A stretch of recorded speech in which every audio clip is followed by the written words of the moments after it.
Muchísimas gracias. Pues vamos a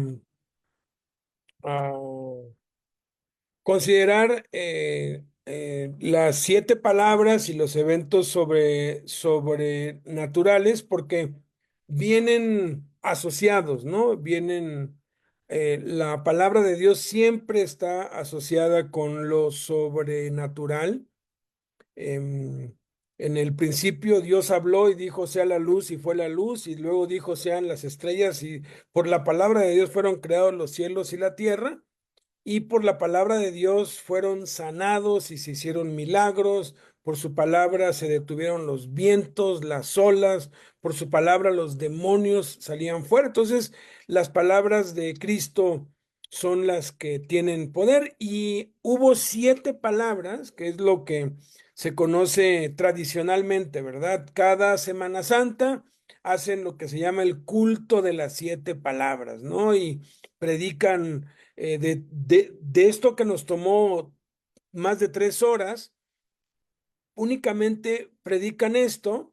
No voy a profundizar, simplemente quiero yo mostrar cuáles fueron estas 7 palabras. Esto ya lo vimos, ya analizamos todo esto en 3 partes. Nada más quiero resaltar y va a estar apareciendo aquí en rojo en el orden en que fueron dichas.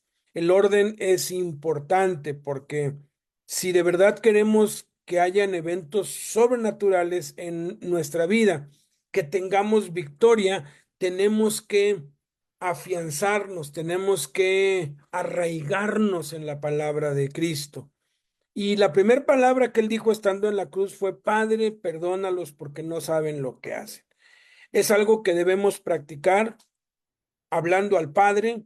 Tenemos que perdonar a todos los que nos ofenden, tenemos que mantener nuestro corazón limpio, limpio de toda amargura. La amargura, eso sí que es peligrosísimo. La amargura nos impide alcanzar la gracia de Dios y las cosas sobrenaturales, los milagros, las señales, los prodigios que Dios hace y sigue haciendo el día de hoy, se ven obstaculizados por la falta de perdón. Entonces, es algo a lo que nos debemos aferrar si es que de verdad queremos ver milagros en nuestras vidas. Yo les aseguro que una gran cantidad de cristianos no ven milagros en su vida, no ven desplegado el poder de Dios en sus vidas porque tienen amargura, tienen resentimiento contra alguien. Hay algo allí, incluso algunos están resentidos contra Dios, porque Dios no les ha dado lo que tanto han pedido o les ha quitado, según ellos, algo. Entonces tenemos que incluso perdonar a Dios, incluso perdonarnos a nosotros mismos. A veces hemos hecho cosas de las cuales quisiéramos regresar el tiempo y no nos podemos perdonar, pues tenemos que perdonarnos, darle la vuelta a la página y seguir adelante. La segunda palabra que dijo Cristo fue cuando el preso que estaba crucificado junto a él le dijo, acuérdate de mí cuando vengas en tu reino. Y es increíble cómo Jesús aquí otorga el perdón porque pues Él es Dios, ¿no? La entrada al cielo depende del perdón de Dios. ¿Cómo lo perdonó? Jesús perdonó en su corazón a este porque los dos malhechores que estaban crucificados junto a Él lo insultaban, lo injuriaban. Cuando Él dijo, Padre, perdónalos, Él ya había perdonado y aquí le pudo haber dicho, ahora sí, ¿verdad? Ya ves la muerte cerca y ahora sí me pides ayuda. No, Jesús lo otorgó libremente y con una asombrosa promesa, ¿no? De cierto te digo que hoy estarás conmigo en el paraíso. No importa qué tanto haya pecado alguien, qué tanto haya hecho daño, si cree en Cristo, nosotros tenemos que ser prontos, así como Cristo, para decirle que puede ser salvo, que si cree en Cristo puede ir al cielo, que los brazos de Cristo están abiertos para él y que si confiesa con su boca que Jesús es el Señor y cree en su corazón que Dios le levantó de los muertos, será salvo. No, no debemos tener prejuicios, no debemos cerrar el reino de los cielos a nadie. A todo el que cree debemos abrirle las puertas y prometerle esto, porque es Jesús prometiéndoselo, ¿no? Cristo va a entrar en tu corazón. Si tú le abres la puerta, Cristo va a entrar en tu corazón, va a perdonar tus pecados y si te mueres hoy, te vas a ir al cielo. Son cosas que debemos nosotros declarar a todos, sin excepción, aún a nuestros enemigos, porque dice que hay que amar a nuestros enemigos. La tercera palabra que dijo fue a María, a su madre pues terrenal, le dijo, mujer, he ahí tu hijo, y al discípulo dijo, he ahí tu madre. El tercer aspecto que debemos nosotros tomar en cuenta, que debemos nosotros considerar para poder vivir una vida sobrenatural, es que debemos ser responsables con la familia. El evangelio es práctico. Hay milagros, pero tiene que ver con los que han ordenado sus vidas. Dice el Salmo 50, al que ordenare su camino, le mostraré la salvación de Dios. Hay que ajustar nuestras prioridades, ponernos en orden, poner orden en la casa, suplir las necesidades de los nuestros, porque el que no provee para los suyos, mayormente para los de su casa, ha negado la fe y es peor que un incrédulo. Entonces, necesitamos nosotros tener una vida ordenada en la casa, tener la casa en orden. El mismo Espíritu Santo después dice que si alguien quiere servir a Dios, debe primero poner orden en su propia casa, después de haber puesto orden en su propia vida. Y mucho del desorden en nuestra vida es la falta de perdón, porque pues dice que nos impide alcanzar la gracia de Dios, que nos estorba. Y si tú tienes un estorbo, no vas a poder orar, no vas a poder leer, no vas a poder crecer espiritualmente y obviamente eso va a traer como resultado que tu vida sea desordenada. Y después dice allí en Hebreos 12, cuando habla sobre que no hay que tener ninguna raíz de amargura, porque además de que nos estorba y de que nos impide alcanzar la gracia de Dios, contamina a muchos. Luego dice, no haya entre ustedes ningún fornicario o profano como Esaú. La amargura termina llevándonos a la inmoralidad sexual, a desviarnos de la senda, a abrazar sectas falsas, creencias, errores. Yo cada vez que veo que algún cristiano se fue con los mesiánicos o se fue con los mormones o con los abatistas o con los testigos o con los testigos de Jehová, o se volvió musulmán, porque ya empiezan a haber cristianos que vuelven a abrazar la fe católica, o se vuelven, pues, o se vuelven al Islam. Todavía no conozco a alguien de cerca, pero he conocido quienes se han vuelto, pues, con los mormones o con los testigos. Cuando hablo con ellos, están resentidos contra la iglesia, resentidos contra los líderes, resentidos con todo el mundo. Y ese resentimiento los llevó a una secta falsa. Entonces, de allí la importancia, pues, de que de allí surge todo. Y en la casa, yo estimo, sin temor a equivocarme, que más de la mitad de los resentimientos que tenemos son con la familia, entre los propios miembros de la casa, de la familia, porque son los que más daños nos hemos hecho. Por eso es que en Juan, el apóstol dice que el que aborrece a su hermano permanece en muerte, ¿no? Porque el que odia a su hermano está en tinieblas. Y luego dice, no como Caín, que era del maligno y mató a su hermano. No está hablando de los hermanos en la fe, está hablando de los hermanos de la familia, de la casa. Y aquí es donde nosotros debemos ejercitar el perdón principalmente en la casa con la familia y quienes están resentidos con el papá, con la mamá. Jesús nos está poniendo aquí ejemplo desde la cruz. La cuarta palabra que él dijo fue una palabra que la dijo en arameo, Elí, Elí, lama sabactaní, que es Dios mío, ¿por qué me has desamparado? Esa es una intimidad sincera con Dios. Eh, si no estuviera esta palabra aquí, pues estaría el evangelio a medias.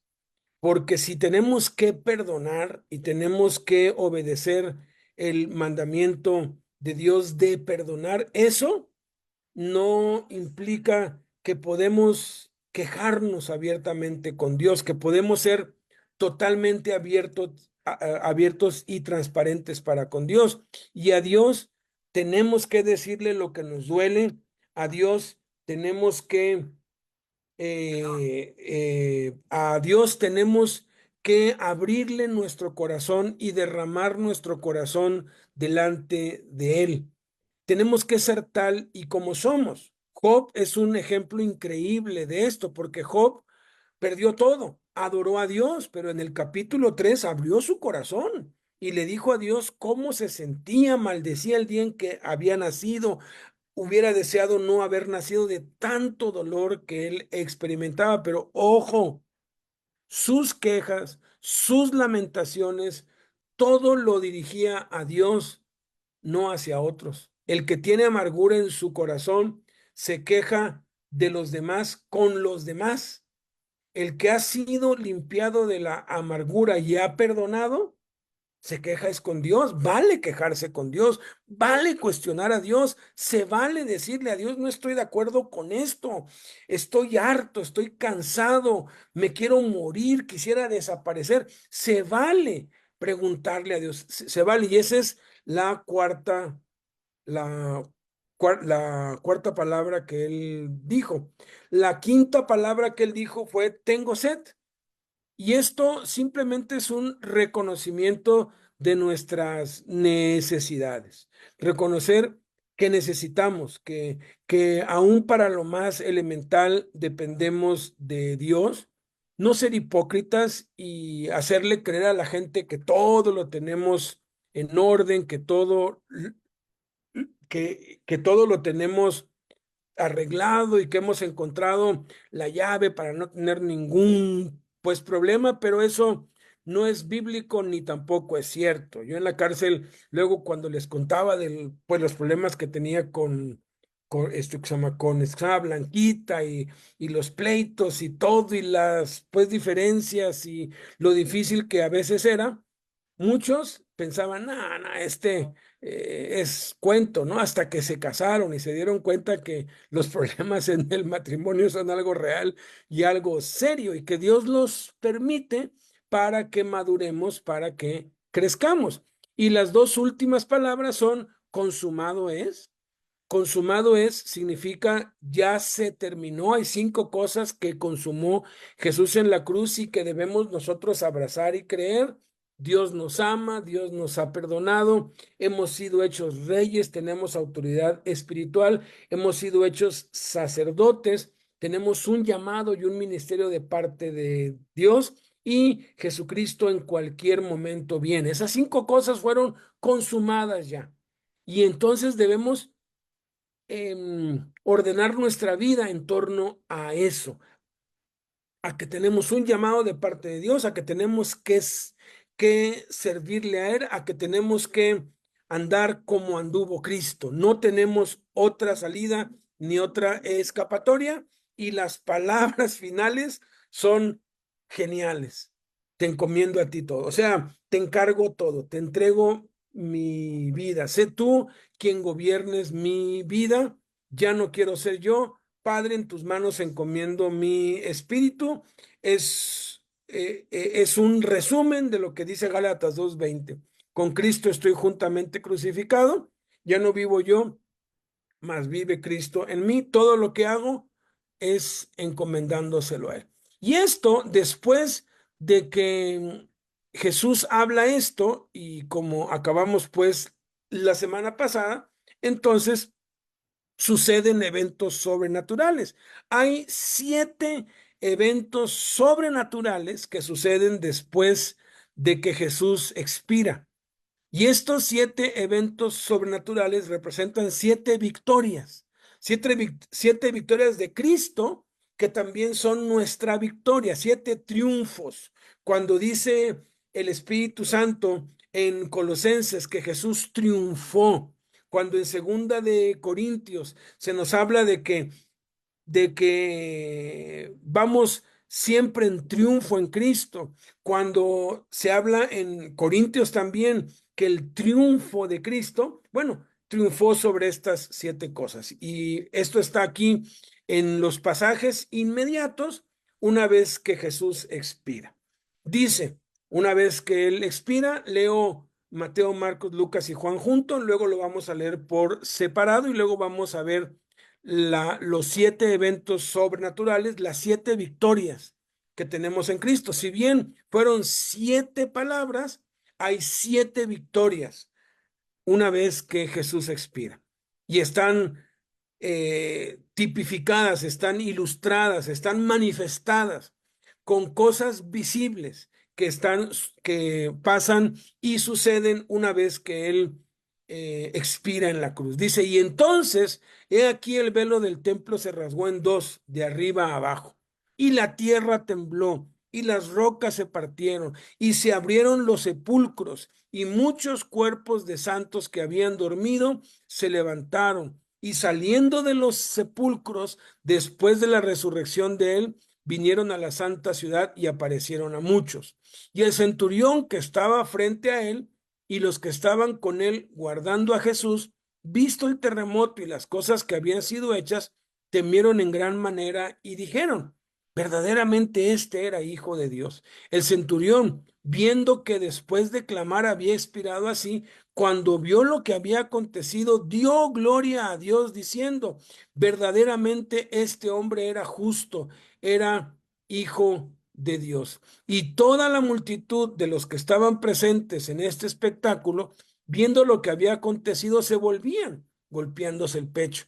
Pero todos sus conocidos y también había muchas mujeres las cuales habían seguido a Jesús desde Galilea sirviéndole, estaban allí de lejos mirando estas cosas, algunas de entre las cuales estaban María Magdalena, María la madre de Jacobo el menor y de José y Salomé, la madre de los hijos de Zebedeo, quienes cuando él estaba en Galilea le seguían y le servían, y otras muchas que habían subido con él a Jerusalén. Esto está en Mateo 27 del 51 a 56, en Marcos 15 del 39 al 41 y en Lucas 23 del 47 al 49. En Mateo 27 se nos narran algunos eventos sobrenaturales, en Marcos se confirman esos y se agrega otro, y en Lucas se confirma y se agregan otros. Cuando unimos pues los 3 relatos, encontramos que algunos eventos, nada más Mateo y Marcos son los que los muestran, como el velo del templo, que se rasga en dos arriba a abajo. Mateo es el único que menciona que la tierra tembló. Mateo es el único que menciona que las rocas se partieron, que se abrieron los sepulcros y que muchos cuerpos de santos que habían dormido se levantaron y saliendo de los sepulcros fueron a la santa ciudad y aparecieron a muchos, pero noten que dice que no ese día, sino después de la resurrección de él. O sea, se abrieron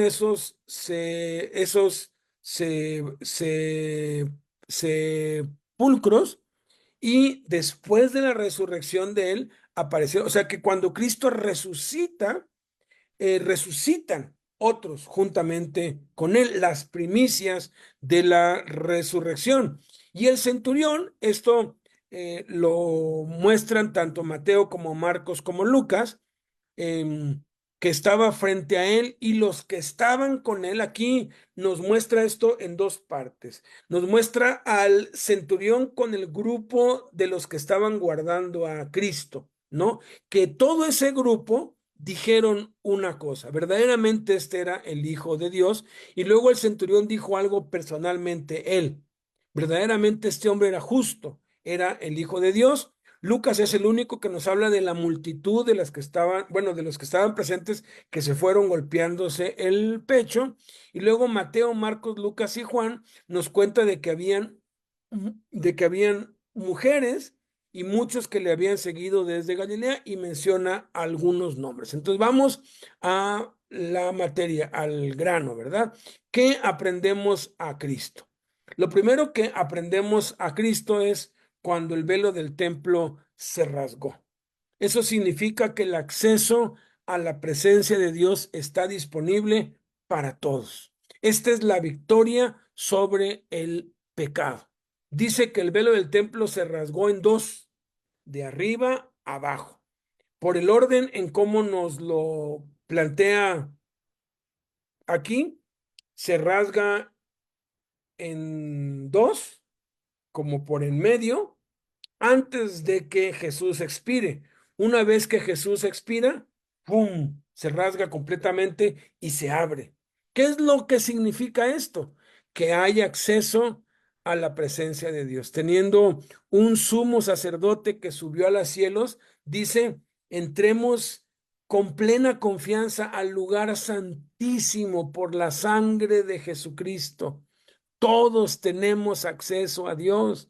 Esto es increíble. ¿Por qué el hombre no podía acercarse completamente a Dios? ¿Por qué tenían que haber mediadores? ¿Por qué cuando alguien se quería acercar a Dios tenía que ir con un sacerdote y el sacerdote ir con el sumo sacerdote y el sumo sacerdote entrar una vez al año al lugar santísimo y eso entraba, tenía que estar súper limpio y súper purificado, porque cualquier pecado oculto iba a, iba a provocar que muriera al instante, que fuera eliminado. Era solamente una persona una vez al año y con procedimientos muy estrictos podría entrar al lugar santísimo y entraba con un lazo que venía arrastrando en su pie,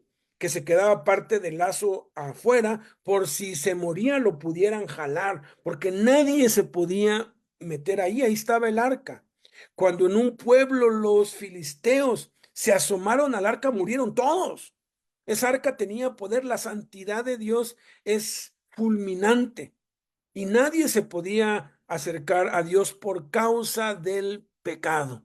Pero viene Jesús, el Cordero de Dios, que quita el pecado del mundo y ahora, por medio de Cristo, por medio de su sangre, podemos nosotros entrar al lugar santísimo. Ya no necesitamos de un mediador, ya no necesitamos de un intercesor, porque hay un solo Dios y un solo mediador entre Dios y los hombres, Jesucristo hombre. A mí a veces me dicen, hermano, ore por esto porque a usted lo oye Dios más. Le digo, no, Dios nos oye igual a todos.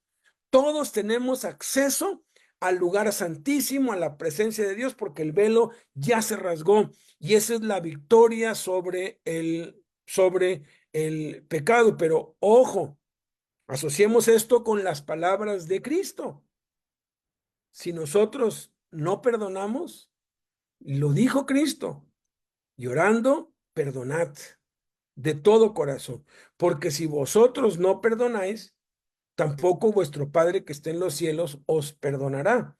Y no quiere decir que Dios no nos quiera perdonar, el perdón es un regalo que ya nos fue dado, pero cuando no perdonamos, nosotros cerramos el acceso. El pecado nos separa de Dios y por eso necesitamos confesar nuestros pecados para que la sangre de Jesucristo nos limpie de todo pecado. De ahí la importancia de tener nuestros corazones no solamente limpios de las malas acciones, sino también limpios de resentimiento, de falta de perdón contra otros, porque ya la entrada está abierta, el acceso ya está libre.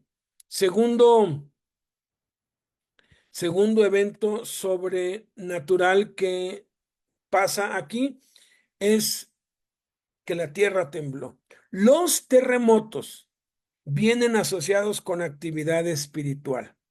Esta es la victoria sobre el mundo y las naciones. Si tú buscas todas las veces que habla sobre temblar en la Biblia y buscas en cualquier concordancia o hoy en día le puedes pedir allí, hay una aplicación increíble que se llama Bible Gateway. Aquí se las voy a poner, biblegateway.com. No he conocido otra mejor que esta. Uno entra ahí, tiene muchas versiones de la Biblia y uno le pone alguna palabra que uno quiere buscar y si uno aquí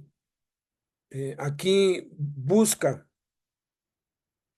por así decirlo, temble, o sea, temble, te va a sacar todas las palabras en cada versículo de la Biblia que hablen sobre temblar, temblor, etcétera. O le puedes poner terremoto, ¿no? Terremoto o algo así, y te da todos los versículos que habla sobre los terremotos en la Biblia. Si tú los analizas, los temblores, los terremotos, cuando la tierra tiembla, es porque hay actividad espiritual. En parte, la tierra protestando por el pecado. La tierra gime, la tierra está harta de tanto pecado, de tanta maldad. La tierra vomita a sus moradores. Está escrito en la Biblia.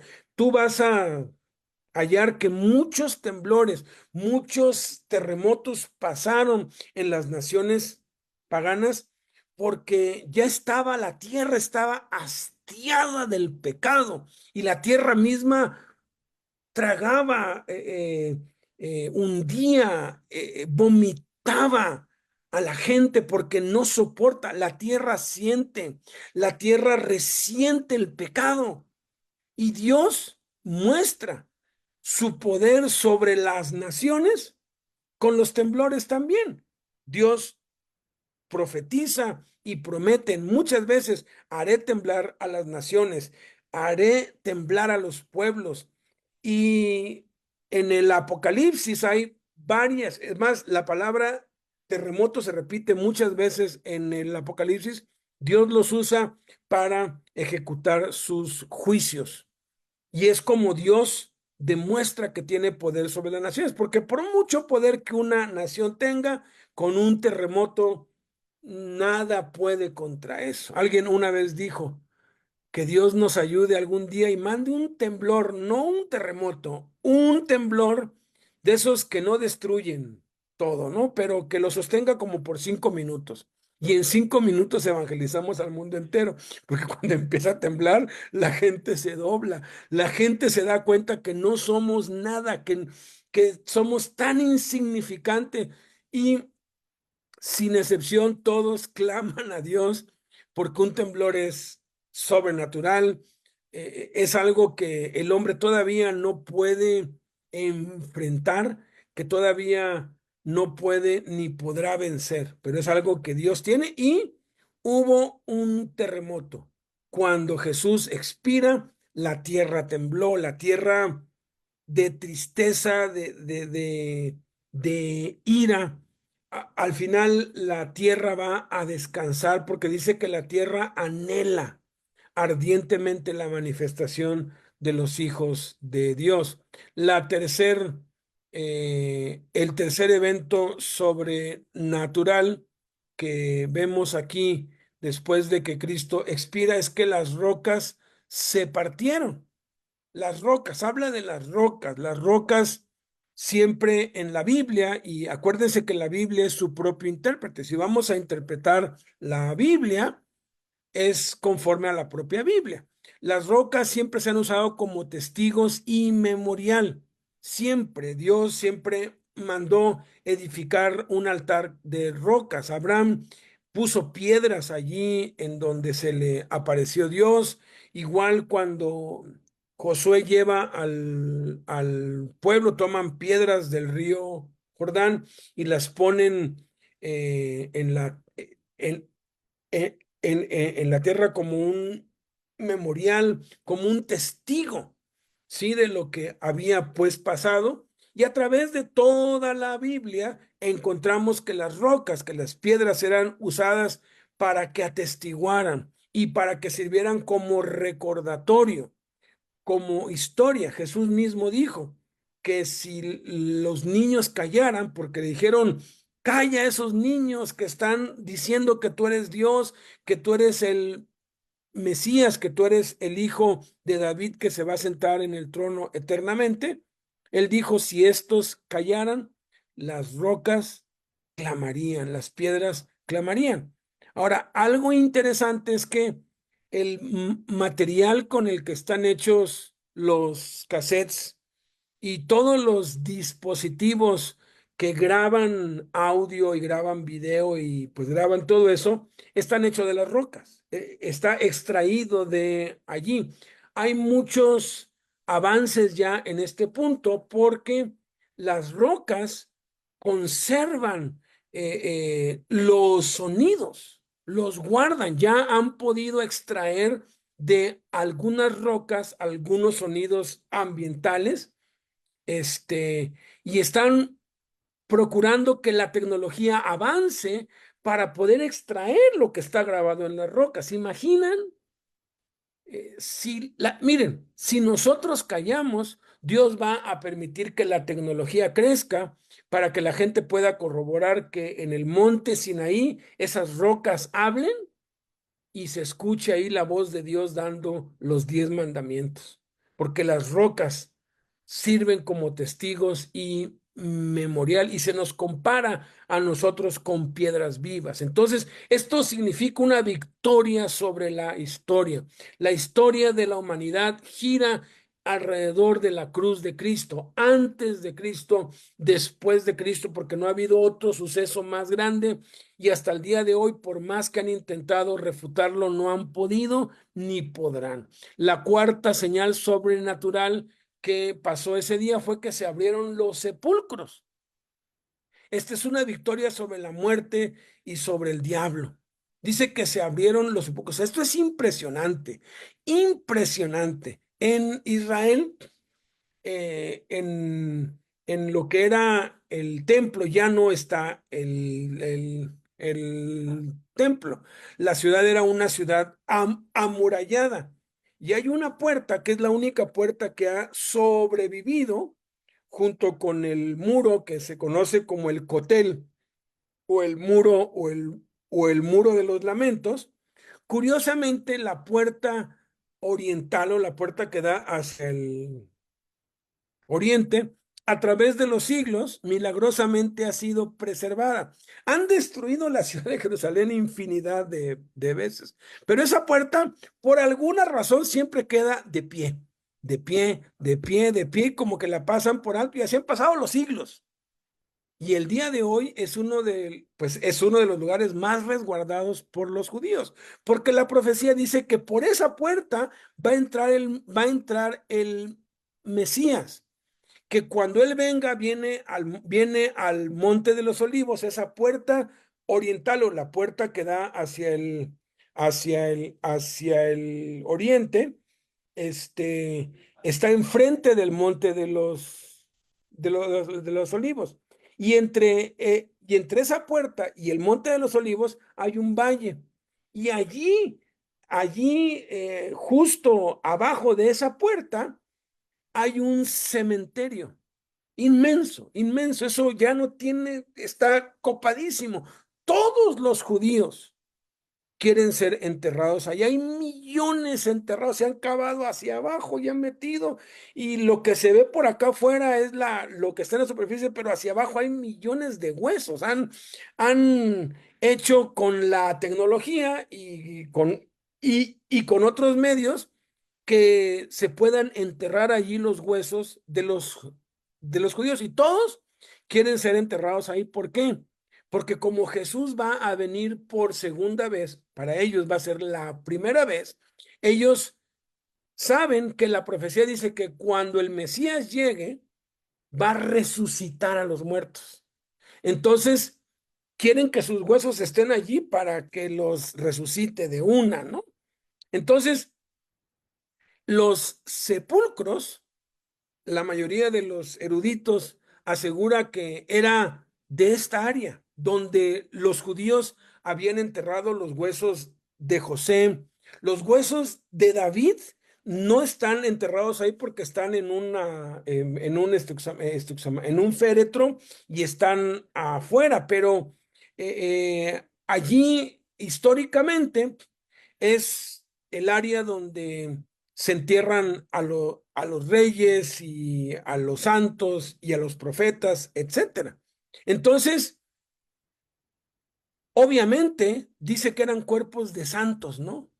Que habían dormido y se levantaron. Esto es un misterio. Hay quienes quieren asociar estos santos y es una de pues, de las teorías, porque es una teoría. Todo aquello que no está revelado en la Biblia es una teoría y una suposición. Por eso la presento como una teoría. Hubo 24 profetas que escribieron todo el Antiguo Testamento. De los 39 libros, tú haces la cuenta de cuántos escritores hubo y fueron 24. Y hay quienes tienen la suposición que que los que se levantaron aquí fueron 24 de esos santos que escribieron la Biblia y que son los 24 ancianos que están alrededor del trono. Es una posibilidad. No podemos asegurar nada, pero lo que sí podemos asegurar es que muertos, ya hechos polvo o en los huesos, se levantaron con cuerpos nuevos y no solamente salieron de los sepulcros, sino que se aparecieron a muchos en Jerusalén, los vieron. Este es un misterio, esto es algo fascinante, es uno de los misterios que pues van a ser aclarados cuando venga Cristo. Mientras tanto, esto simplemente demuestra que Jesús tuvo la victoria sobre la muerte y el diablo, porque el diablo siempre ha usado la muerte como su máxima herramienta. Sí, él domina a las gentes por el temor a la muerte. Jesús vino y le quitó el imperio de la muerte al diablo, porque tenía a la gente, y aún al día de hoy tiene a la gente esclavizada por el temor de la muerte. Ya que estamos en Cristo, sabemos que morir es lo mejor que nos puede pasar. Entonces, el poder del diablo es nulo contra nosotros porque ¿qué es lo peor que nos puede hacer? ¿Matarnos? Pues si nos mata, nos vamos al cielo y es la victoria de Cristo sobre la muerte y sobre el diablo. Y esto, créanme, yo lo he estudiado mucho, he leído todos los comentarios bíblicos y no hay forma, no hay manera. Con la Biblia sí se pueden asumir algunas cosas, pero no hay ninguna conclusión ni ninguna teoría definitiva acerca de quiénes fueron estos santos, ¿no? La quinta el quinto evento sobrenatural que hubo después de que Cristo expiró es la conversión de sus torturadores, la victoria sobre el odio. Dice que el centurión que estaba frente a él y los que estaban con él guardando a Jesús, ahí está hablando está hablando en plural. Visto el terremoto, fíjate, no dice sentido el terremoto, porque puede ser que tú sientas que tiembla, pero si sientes que tiembla y empiezas a ver que se caen cosas, tú no solamente estás sintiendo el terremoto, sino que lo estás viendo cómo se están cayendo cosas, cómo se están partiendo las rocas, ¿no? Y esas rocas quedaron partidas como testimonio de que sí Cristo resucitó entre los muertos. Y las cosas que habían sido hechas temieron en gran manera y dijeron, verdaderamente dijeron, no fue el centurión, fue ese grupo de soldados que estaba allí, sus torturadores, los que lo habían flagelado, eran los que lo habían llevado y los que lo habían clavado en la cruz, reconocieron verdaderamente este era el Hijo de Dios. Y el jefe de ellos, el centurión, viendo que después de clamar había expirado así, porque Cristo expiró dando un gran grito, dando grandes voces, como el león de la tribu de Judá que iba a arrebatarle las llaves a la muerte y al Hades. Cuando vio lo que había acontecido, fíjate, dio gloria a Dios diciendo, verdaderamente este hombre era justo, era hijo de Dios. Es increíble, se convirtieron sus torturadores, porque todo aquel que confiesa que Jesús es el Hijo de Dios, vence al mundo. Y esta es la victoria que ha vencido al mundo, nuestra fe, dice Primera de Juan capítulo 5. El confesar a Jesús como el Hijo de Dios es evidencia de que alguien ha sido salvo. Es impresionante, impresionante lo que está pasando aquí, que después pasó con Saulo, ¿verdad? Perseguidor, encarcelador de los cristianos, enemigo del evangelio, terminó convirtiéndose en uno de los principales o el más grande de todos los cristianos que han existido hasta el día de hoy. Todo ese odio se convierte en compasión, en amor, en una entrega a Cristo. Los que andan en el pecado, los que andan pues rebeldes contra Dios, es porque tienen odio en su corazón, tienen amargura, no han perdonado. Por eso la relevancia de las 7 palabras de Cristo para los eventos sobrenaturales. Fue el perdón de Cristo lo que produjo este cambio.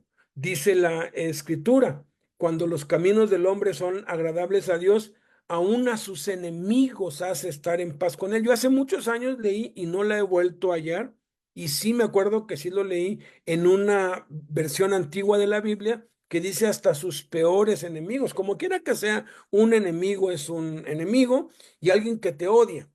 Pues ese que te odia lo hace estar en paz contigo, lo hace volverse no en contra tuya, sino a favor tuya, ¿no? Como pasó con Cristo.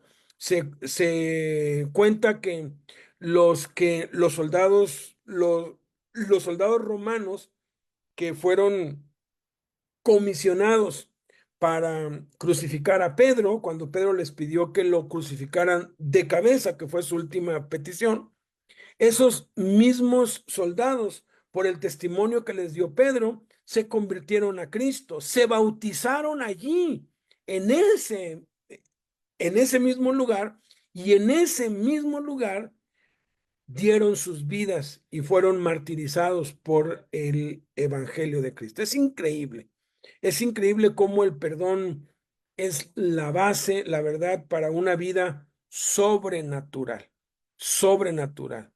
El odio hace que se retenga la bendición de Dios y que se despliegue el poder de Dios, sobre todo contra aquellos que nos odian. Sexto evento sobrenatural, y este es un evento sobrenatural porque no puede ser provocado más que por el poder de Dios, es el compungimiento de las multitudes. Dice, y toda la multitud de los que estaban presentes. No dice algunos de la multitud, tampoco dice la mayoría de la multitud o algunos o muchos, dice todo. Y si la Biblia dice todo, es todo. Y dice toda la multitud, o sea, toda la gente, sin excepción, de los que estaban presentes en este espectáculo. Fíjate cómo define, cómo define la Escritura lo que le hicieron a Cristo. Un espectáculo. Viendo lo que había acontecido, se volvían golpeándose el pecho. ¿Quién les trajo esa convicción? Fue también resultado del perdón de Cristo. Ellos están viendo que el terremoto los puede destruir a ellos, que Dios los puede despedazar así como Thanos, ¿verdad? Con un chasquido de dedos, puede eliminar no a la mitad de la gente, puede eliminar a todos con un solo chasquido de dedos, o como uno de mis hijos diría cuando fuimos a ver Titanic, que este hombre dijo, este barco ni Dios lo hunde. Y mi hijo mayor en ese tiempo pues tendría unos 12 años. Ahorita tiene ya 27 años. Él dijo, nah, Dios lo tumba, Dios hace así y lo destruye. Y el otro, el más chico, dijo, no, no, no, no, no, Dios no tiene que hacer esto, Dios hace así y lo desintegra. Y le dijimos, ¿cómo así? Y no se movía. Digo, pero así como dice, con la mente, papá me dijo, Dios no tiene que hacer nada, Dios no tiene que mover una pestaña para ejecutar su poder. Y es cierto, ¿no? A veces como que pues queremos con las manos, ¿no? Así como si la fuerza fuera nuestra, ¿no? Como si el poder saliera de nosotros. Queremos como que, ay, así hacerle, pero no. El poder es de Dios y Dios no necesita mover ni siquiera una sola pestaña para que su poder se manifieste. Y aquí estamos viendo el poder de Dios convenciendo, compungiendo a todas estas multitudes que 53 días después de este evento estaban siendo bautizadas, estaban abrazando la fe cristiana. Muchos de estos que estaban aquí estaban en Pentecostés y entregaron sus vidas a Cristo. Y luego cuando el cojo estaban en el templo, 5,000 más entregaron sus vidas a Cristo. El poder del perdón, el poder de ser honesto con Dios, el poder de tener una relación íntima con Dios, el poder de pues tener una vida en orden, el poder de servir a Cristo, de saber que tenemos un llamado de parte de Dios, una comisión de parte de Dios y que vamos hacia adelante, no en nuestras fuerzas, no en nuestra inteligencia, no en nuestra sabiduría, no en nuestra iniciativa siquiera, sino dependiendo siempre de Dios, encomendándole todo a Dios en Cristo. Y la séptima, que es algo también notable, que es algo sobrenatural, es la permanencia de sus seguidores. Esa es la victoria sobre el temor. Satanás utiliza el temor, el miedo, para mantener a la gente esclavizada. El gobierno lo usa también. Utilizan el miedo como una herramienta para mantener a la gente controlada. Por eso es que todo el tiempo en las noticias, puras noticias de miedo y de miedo y de miedo y de miedo y de miedo y de miedo. Y la gente vive, pues la gente es controlada. Cuando tiene miedo, cuando la gente tiene miedo, es muy fácil controlarla, ¿no?